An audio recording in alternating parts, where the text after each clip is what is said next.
The kitchen faucet in my cramped apartment had been dripping for 3 weeks, each drop landing with the persistence of Chinese water torture. I'd been putting off fixing it because, honestly, what was the point? Nobody visited anymore. Nobody cared if Evan Ford's sink worked or if his coffee maker leaked onto yesterday's newspaper. I was elbow deep in pipe fittings when my phone buzzed against the counter. The caller ID made my stomach clench. Lila's picture, those bright 4-year-old eyes staring back at me. But it wasn't her usual weekend call time. "Daddy?" Her voice came through as a whisper, barely audible over what sounded like loud music and adult laughter in the background. "Hey, sweetheart, what's wrong? Why are you whispering?" "Daddy, you need to come get me. Mom's new friend is here, and he says I have to sleep outside tonight because grown-ups need privacy." Her voice cracked on the word privacy, like she'd been coached to say it but didn't understand what it meant. My hand tightened around the phone. "What do you mean, sleep outside?" He put my sleeping bag on the porch. "It's raining, Daddy. My stuffed elephant is getting wet." The wrench in my other hand hit the floor with a metallic clang. 3 months ago, Valerie had convinced the judge that I was unstable after my paramedic career ended. Too much stress, she'd claimed. Too many late nights dealing with emergencies. Not father material for a growing girl who needed consistency. Now here was my daughter, calling me because some stranger wanted her to sleep outside in October rain. "Lila, honey, I'm coming right now. Can you go to your room and lock the door?" "He took the lock off yesterday, said little girls don't need privacy." That was it. That was the moment something shifted inside me, something that had been building since the divorce papers arrived, since Valerie's lawyer painted me as the unreliable ex-husband who couldn't provide stability. "Stay on the phone with me, baby. I'm getting in the car." I grabbed my keys, wallet, and jacket in one motion.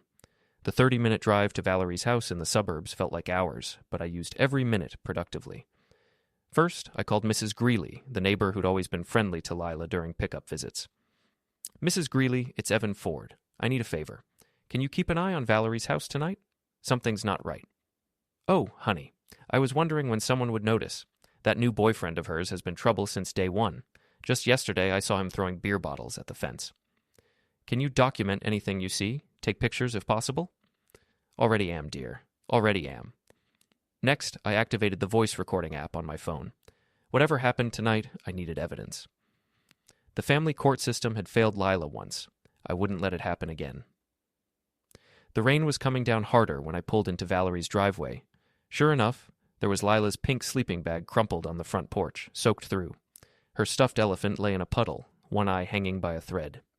I took photos of everything before approaching the door. The man who answered wasn't what I expected. Nick Caro stood about 6'2", with the kind of artificially perfect smile that screamed motivational speaker or used car salesman. His shirt was unbuttoned, revealing a chest that spent too much time at the gym and not enough time earning honest money. "You must be the ex," he said, blocking the doorway. "You're early." "I'm exactly on time," I replied, pushing past him into the house. "Lila, Daddy's here." Before we dive deeper into this story, I have one small request. Please subscribe, drop a like, comment, and hit that hype button to boost this channel so more people can discover these incredible Reddit stories. She appeared at the top of the stairs in pajamas that were too small for her, probably hand-me-downs from some cousin. The sight of her relief broke something inside my chest. "Evan, what the hell are you doing here?" Valerie emerged from the kitchen, wineglass in hand, makeup smeared. "It's not your weekend?" "It is now." I scooped Lila into my arms, noting the small bruise on her forearm that hadn't been there last week. "We're leaving." "Like hell you are." Nick stepped closer, trying to use his height advantage. "Val, call the cops. This guy's trespassing." I set Lila down gently and turned to face him, keeping my voice calm and my phone recording. "Nick, is it? Let me explain something. I used to be a paramedic. I've seen what happens to children who get left outside in October rain. Hypothermia sets in around hour 2. By hour 4, permanent damage. By hour 6, I shrugged. "Well, let's just say that's not a conversation you want to have with Child Protective Services." His confident smirk faltered slightly. "You're being dramatic," Valerie said, but her voice lacked conviction. "It was just for one night. She would have been fine." "Would you like to explain that to a judge? Because I've got photos of her sleeping bag soaked through, her stuffed animal in a puddle, and now I'm recording this conversation where you just admitted to planning to leave a 4-year-old outside overnight." The room went quiet, except for the sound of rain against the windows. "Daddy," Lila whispered, tugging at my jacket. "Can we go home now?" "Yes, sweetheart. We can go home." As I carried her toward the door, Nick made one last attempt at intimidation. "This isn't over, old man. You have no idea who you're dealing with." I paused at the threshold, looking back at him with the same calm expression I used to wear when dealing with belligerent drunks in the ambulance. "You're absolutely right, Nick. This isn't over. But here's the thing. You don't know who you're dealing with either, and that's going to be your problem." The next morning, I dropped Lila off at preschool and headed to Murphy's Diner, the kind of greasy spoon where courthouse clerks, cops, and local gossips gathered for coffee and information. I needed to learn everything I could about Nick Caro before Valerie's lawyer could spin this situation against me. Cassie Morrison sat in her usual corner booth, scrolling through her phone while nursing what was probably her third cup of coffee. As Valerie's best friend and fellow attorney, she knew all the secrets. More importantly, she was the type who couldn't keep those secrets when she'd been drinking. "Mind if I sit?" I asked, sliding into the booth before she could object. "Evan." She looked uncomfortable, which was interesting. "I heard about last night. Val's pretty upset." "I bet she is. How long has she been seeing Nick?" "Look, I don't want to get in the middle of—" "Cassie, my daughter called me crying because a stranger wanted her to sleep outside in the rain. I'm already in the middle of it." I signaled the waitress for coffee. "The question is whether you're going to help me protect Lila or help Valerie cover up whatever mess she's gotten herself into." Cassie's phone buzzed with a text. She glanced at it, and her expression shifted. "What is it?" "Nothing, just—" She set the phone down. "Evan, how much do you know about Nick's business? I know he calls himself a motivational speaker. I know he drives a car that costs more than I made in my best year as a paramedic. And I know he thinks it's acceptable to put children outside when they're inconvenient." The waitress brought my coffee. Cassie waited until she was gone before continuing. "There was an incident at his last job. Something about harassment. Val helped make it go away." "What kind of harassment?" "The kind that involves young female employees and closed-door meetings." She lowered her voice. "There's also the thing with Frank and Darius." "Who are Frank and Darius?" "Nick's business partners. They do collections for his motivational speaking company. Except the people they collect from don't seem to owe money for seminars, if you know what I mean." I was starting to get a clearer picture. "Cassie, why are you telling me this?" She looked out the window at the courthouse across the street. "Because I like Lila, and because Val's been making some really stupid choices lately. She thinks Nick's going to help her make partner, but honestly, I think he's going to destroy her career. Any chance you'd be willing to put that in writing?" "God, no, but—" She pulled out her phone and scrolled through her messages. "I might be able to help in other ways. Val forwards me everything. She thinks it makes her look important." She showed me a screenshot of a text conversation between Valerie and Nick from the previous week. "Nick, the kid needs to learn boundaries. Can't have her interrupting every time we want privacy." "Valerie, she's only 4. Maybe we could get a babysitter?" "Nick, or maybe she could learn to sleep somewhere else when I'm over. Build character." "Valerie, I don't know." "Nick, Val, if this is going to work between us, you need to choose. Me or the kid. Because I'm not playing second fiddle to some brat." I took photos of the screen with my own phone. "When was this sent?" "Last Tuesday, right after Nick moved in." "He moved in?" Valerie didn't mention that to the court. There's a lot Val hasn't mentioned to the court, like the fact that Nick's lease got terminated for noise complaints, or that he owes back taxes in 3 states. This was better than I'd hoped. "Cassie, I need you to keep forwarding me these messages. Not for revenge, for Lila's safety."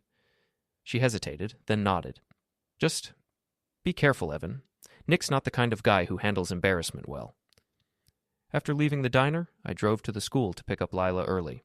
I'd called ahead and arranged a meeting with Ms. Alvarez, the principal, under the guise of discussing Lila's recent behavioral changes.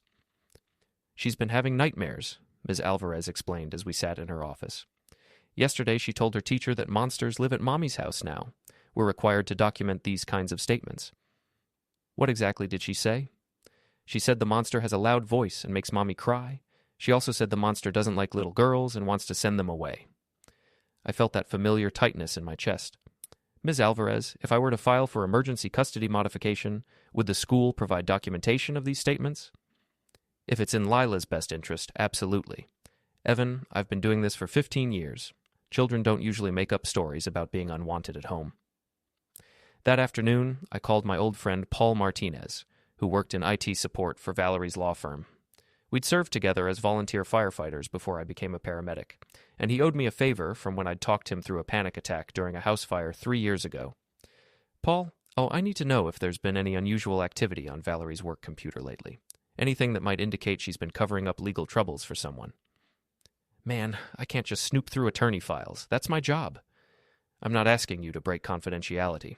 I'm asking you to tell me if there have been any red flags that the firm should know about. Because if Valerie's been using company resources to cover up harassment complaints, that's not just unethical. It's grounds for disbarment. There was a long pause. Give me 24 hours. That evening, after putting Lila to bed in my apartment, I sat at my kitchen table and organized everything I'd learned. The picture emerging was ugly, but clear. Nick Caro was a predator who used intimidation and manipulation to control the women in his life. Valerie had become his latest victim, but she was so desperate to make partner and maintain her image that she was willing to sacrifice Lila's safety. My phone buzzed with a text from an unknown number. Stay away from Val's house or you'll regret it. I screenshot the message and added it to my evidence file. Then I sent a reply. Looking forward to meeting you in person, Nick. The response came immediately. You have no idea what you're getting into, old man. Actually, I typed back, I think I'm getting exactly what I signed up for. Paul called the next morning while I was making breakfast for Lila. You were right about the red flags, he said without preamble. Valerie's been using the firm's legal database to research harassment settlements in other states. She also printed out template non-disclosure agreements on company letterhead. For Nick? Has to be. The research was all focused on cases involving motivational speakers and business coaches. There's also been some unusual email activity, messages to women in Connecticut and Rhode Island who appear to be Nick's former colleagues. Can you get me copies?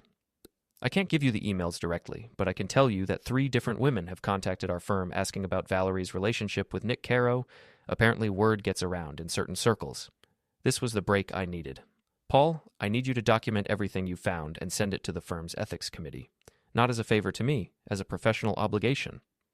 Already done. I submitted the report this morning.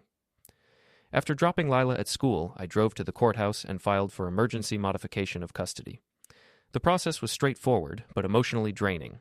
I had to detail every instance of neglect and endangerment, knowing that Valerie's lawyer would try to paint me as a vindictive ex-husband. Judge Patricia Hendricks reviewed my filing with the kind of careful attention that gave me hope. She'd been on the bench for 12 years and had a reputation for putting children's welfare above parental convenience. Mr. Ford, these are serious allegations. You're claiming that your ex-wife's boyfriend threatened your daughter and forced her to sleep outside? Yes, Your Honor. I have photographic evidence of her sleeping bag and belongings left outside in the rain, voice recordings of my daughter's distress call, and text messages showing premeditation. I'm scheduling an emergency hearing for tomorrow morning. Both parties will be required to attend, along with any witnesses they wish to present. That afternoon, I received a call from Valerie's firm. It was Margaret Chen, the senior partner. Mr. Ford, I understand you've made some serious allegations about Ms. Ford's conduct. I want you to know that we take these matters very seriously. I appreciate that, Ms. Chen. My only concern is my daughter's safety. As of this morning, Ms. Ford has been placed on administrative leave pending an internal investigation. If your allegations prove accurate, she will face disciplinary action up to and including termination. After hanging up, I felt a mixture of satisfaction and guilt. I'd never wanted to destroy Valerie's career, but she'd forced my hand when she chose Nick over Lila's well-being. My phone rang again. This time it was Valerie, and she was furious. You bastard! You got me suspended. I filed a custody motion to protect our daughter. If that resulted in your suspension, maybe you should examine your own choices. My choices? You're the one who couldn't handle a real job. You're the one who fell apart after every emergency call. And yet, I'm not the one who let a stranger put our 4-year-old daughter outside in the rain. There was a long silence. When she spoke again, her voice was different, calculating rather than emotional. Evan, we can work this out. Nick made a mistake, but he's willing to apologize. We don't need to drag this through court. It's already in court, Valerie. The hearing is tomorrow morning. What do you want? More visitation time? Less child support? We can negotiate. I want Lila to be safe. That's not negotiable. That evening, as I was helping Lila with a coloring book, she looked up at me with those serious eyes that seemed too old for her face. Daddy, is Mommy mad at me? No, sweetheart. Mommy's not mad at you. Sometimes grown-ups make mistakes, and other grown-ups have to help fix them. Is Nick a mistake? Out of the mouths of babes. Yeah, honey, Nick is definitely a mistake. Good. I don't like him. He smells like the stuff that makes Mommy sleepy. Alcohol. Of course. I made a mental note to ask Ms. Alvarez if she'd noticed any signs of drinking during Valerie's pickup times. My phone buzzed with another unknown number. Tomorrow's hearing won't go the way you think. We have information about your little breakdown last year.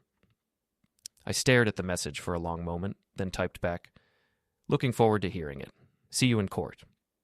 But privately, I wondered what they thought they knew about my departure from the paramedic service.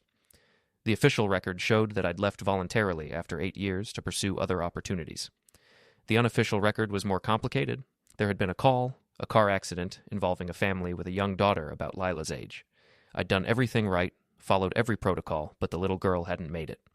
For weeks afterward, I'd struggled with nightmares and anxiety attacks. I'd sought counseling, taken time off, and eventually decided that I needed a career change for my mental health.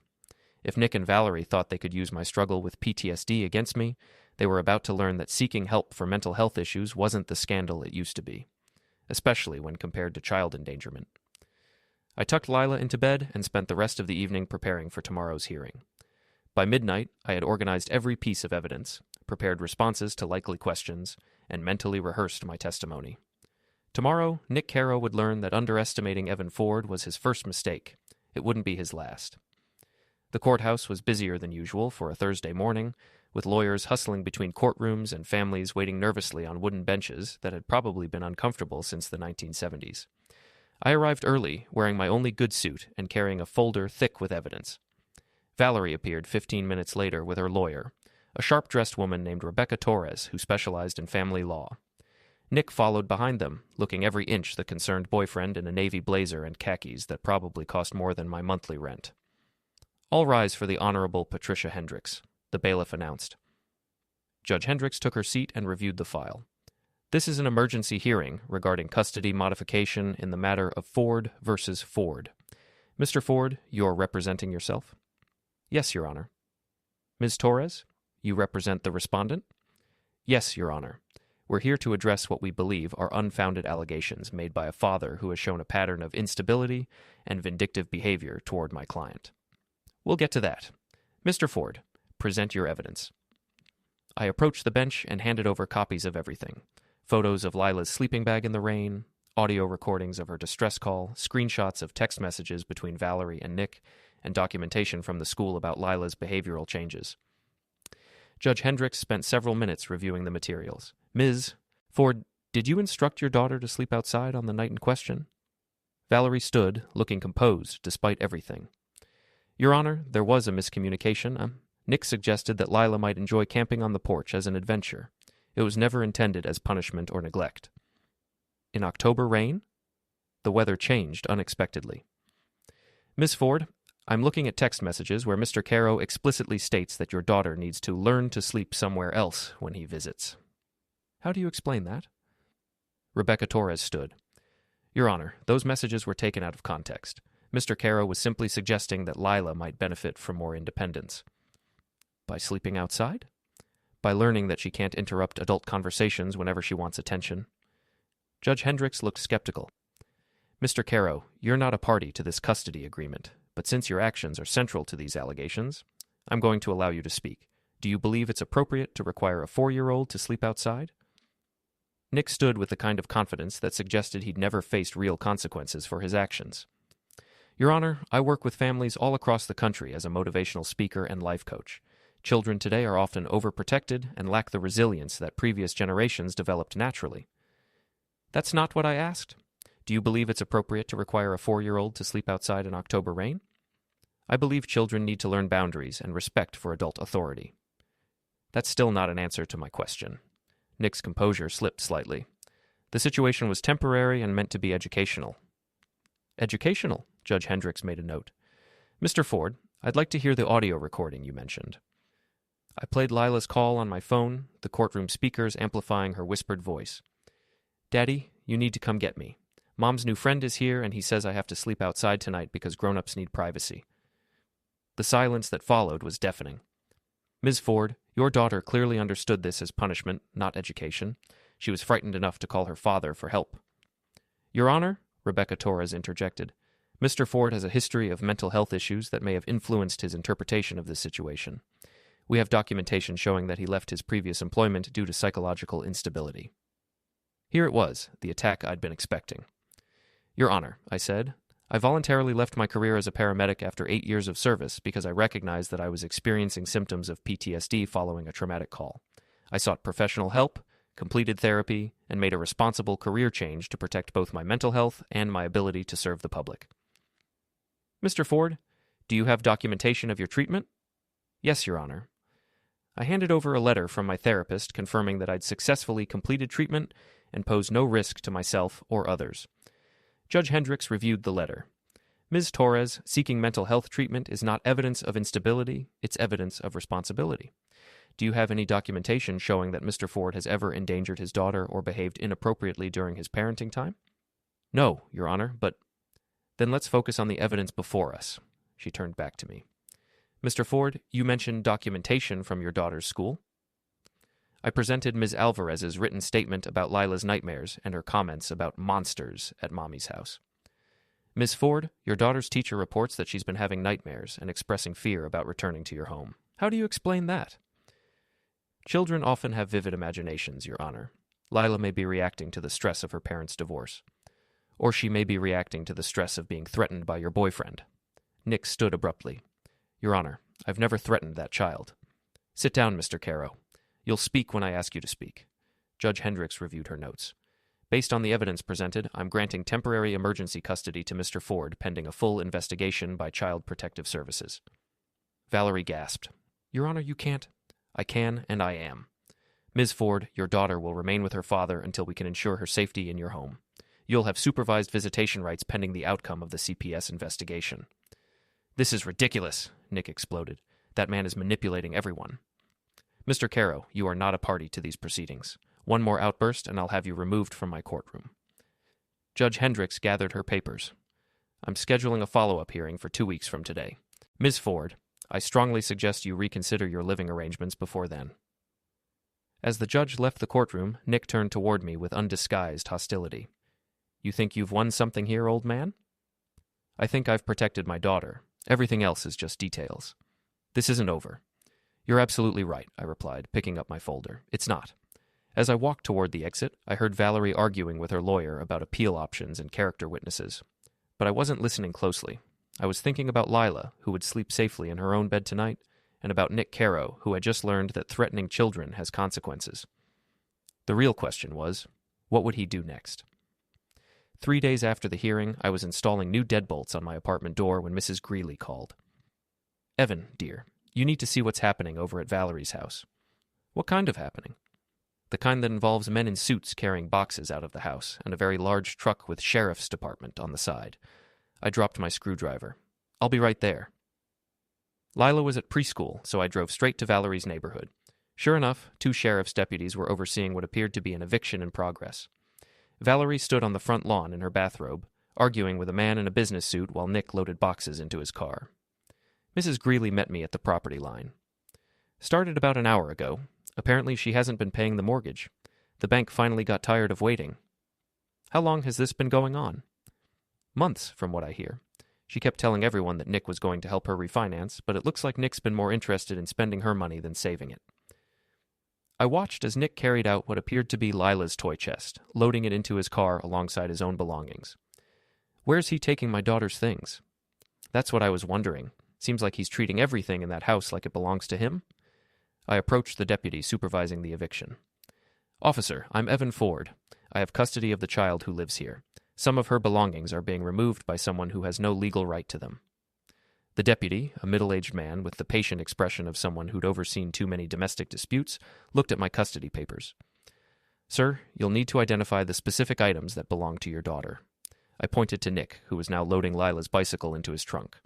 That bike, the toy chest, and probably half the boxes he's already put in his car. Mr. Caro, the deputy called out. These gentlemen would like to speak with you about some of the items you're removing. Nick approached with the swagger of a man who'd never been held accountable for anything. Officer, I've been living in this house. These are my possessions, including the child's bicycle. Valerie bought that bike. We're in a relationship. Her property is essentially our property. I pulled out my phone and showed the deputy photos of Lila riding the bike during my custody weekends 6 months ago, long before Nick entered the picture. "Mr. Caro, you need to return any items that belong to the child." "This is harassment," Nick protested, but he was already unloading the bike. As he removed boxes from his car, I recognized more of Lila's belongings. Her art supplies, favorite books, and the stuffed animals she'd been asking about. "Daddy!" I turned to see Lila running across the lawn. I'd forgotten that preschool ended early on Fridays. "Ms. Alvarez called me," Mrs. Greeley explained, slightly out of breath. "She was worried when no one showed up for pickup." Lila stopped short when she saw Nick. "Why does the mean man have my toys?" "He was just helping Mommy move them," I said carefully. "But now they're going to come home with us." Nick's face darkened. "You've poisoned that kid against me." "I didn't have to. You did that yourself when you put her outside in the rain." "Daddy," Lila tugged at my jacket, "where will Mommy live now?" It was a good question. Valerie was still arguing with the bank representative, but it was clear she had no immediate solutions. "Mommy will figure something out, sweetheart. Right now, let's get your things." As I loaded Lila's belongings into my car, Valerie finally approached me. She looked exhausted, defeated in a way I'd never seen during our marriage. "Evan, I need to ask you something." "What?" "Can Lila stay with you for a few extra days, just until I find a new place?" "Valerie, I have custody. Lila stays with me until the court says otherwise." "I know, She looked at Nick, who was arguing with the deputy about something else. "I think I made some mistakes." "Some mistakes? You let that man put our daughter outside in the rain because he wanted privacy." I know, okay? I was trying to make things work with Nick, and I lost sight of what was important." "What was important was always supposed to be Lila." She nodded, tears starting to form. "The firm fired me yesterday, apparently using company resources to cover up harassment complaints as grounds for immediate termination." I felt a flicker of sympathy, but it was quickly overshadowed by anger. "You could have avoided all of this by putting Lila first." "I can't change what I did, but I can try to fix it." "How?" "By staying away from Nick, by getting my life together, by proving that I can be the mother Lila deserves." I looked at our daughter, who was carefully arranging her stuffed animals in the back seat of my car, completely absorbed in making sure everyone was comfortable. "Valerie, I never wanted to take Lila away from you permanently. I wanted to protect her from him." I nodded toward Nick. "I know, and you were right. So what happens now?" "Now I figure out how to rebuild my life without making the same mistakes." As we talked, Nick finished his argument with the deputy and stalked over to us. "Val, we need to go. I found us a place to stay tonight." "Actually, Nick, I think I need some time to figure things out on my own." His expression shifted from confidence to confusion to anger in rapid succession. "After everything I've done for you? After I helped you with all those legal problems?" "You mean after you created legal problems that got me fired? Those women in Connecticut were lying. You know that." "I don't know that. I don't know anything about you except that you're willing to put a 4-year-old outside when she's inconvenient." Nick looked around the group, me, Valerie, Mrs. Greeley, the deputies, and little Lila, and seemed to realize that his audience was entirely unsympathetic. "Fine, but don't come crying to me when you realize what you've given up." He got in his car and drove away, boxes of his belongings rattling in the back seat. The deputy approached us. "Ma'am, you have until 5 o'clock to remove any remaining personal items. After that, the house will be secured by the bank." Valerie nodded. "Evan, would you help me get the rest of Lila's things? I want to make sure she has everything she needs." We spent the next hour going through the house, packing up clothes, toys, and mementos that would help Lila feel secure during the transition. It was strange, working together peacefully for the first time since the divorce proceedings began. "Daddy," Lila said as we loaded the last box, "is Mommy going to be okay?" I looked at Valerie, who was sitting on the front steps looking lost and overwhelmed. "Yeah, sweetheart, Mommy's going to be okay. Sometimes grown-ups have to learn hard lessons, but that doesn't mean they stop being your mommy." "And the mean man won't come back?" "No, honey, the mean man won't come back." As we drove home, Lila fell asleep in the back seat, surrounded by her rescued belongings. In the rearview mirror, I could see Valerie still sitting on those front steps, probably wondering how her life had gotten so far off track.